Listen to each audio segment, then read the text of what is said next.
రేవంత్ రెడ్డి గారు వాళ్ళ యొక్క సభలో కార్యకర్తల సమావేశంలో మాట్లాడుతూ హిందూ దేవీ దేవతలను కించపరిచే విధంగా హనుమంతుడికి పెళ్లి చేసుకున్నటువంటి వాళ్ళకు హనుమంతుడు, ఇద్దరు పెళ్లి చేసుకునేటువంటి వాళ్ళకు కృష్ణుడు, మందు తాగేటువంటి వాళ్ళకు ఏమో మైసమ్మ వాళ్ళు ఉంటారని చెప్పేసి ఇదైతే యావత్ తెలంగాణలో ఉన్నటువంటి కాకుండా యావత్ హైందవ సమాజాన్ని హిందూ దేవి దేవతలను కించపరిచే విధంగా మాట్లాడిన మాటలను వెనక్కి తీసుకోవాలని చెప్పేసి భారతీయ జనతా పార్టీ తరఫున హెచ్చరిస్తా ఉన్నాం.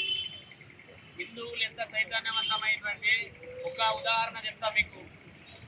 కేవలం స్వాతంత్రం వచ్చినప్పటి నుంచి ఒకే ఒక్క పార్టీ కోసం గతంలో ఉన్నటువంటి కాంగ్రెస్ పార్టీ కానీ, టీడీపీ పార్టీ కానీ, బీఆర్ఎస్ పార్టీ కానీ వాళ్ళ కొమ్ము కాయడం కోసం, వాళ్ళ యొక్క స్నేహబంధం కోసం ఎంఐఎం పార్టీ కోసం కేవలం 7 సీట్లు ఉన్నాయి. అయినా సరే వాళ్ళ యొక్క సంబంధం కోసమే యావత్ హిందూ సమాజాన్ని కానీ, హిందువులను కానీ కించపరిచే విధంగా వాళ్ళు మాట్లాడుతూ ఉన్నారు ఎంఐఎం యొక్క సంబంధం కోసం. అలాగే రేవంత్ రెడ్డి గారు మిమ్మల్ని ఒకటే విషయం సూటిగా అడుగుతా ఉన్నా ఈరోజు. మీరు కూడా హిందువే కదా, మీరు కూడా హిందవ సాంప్రదాయం ప్రకారంగానే పెళ్లి చేసుకున్నారు కదా, మీకంత ఇబ్బంది అయితే మీరేం పెద్ద పీఠాధిపతులు కాదు సార్.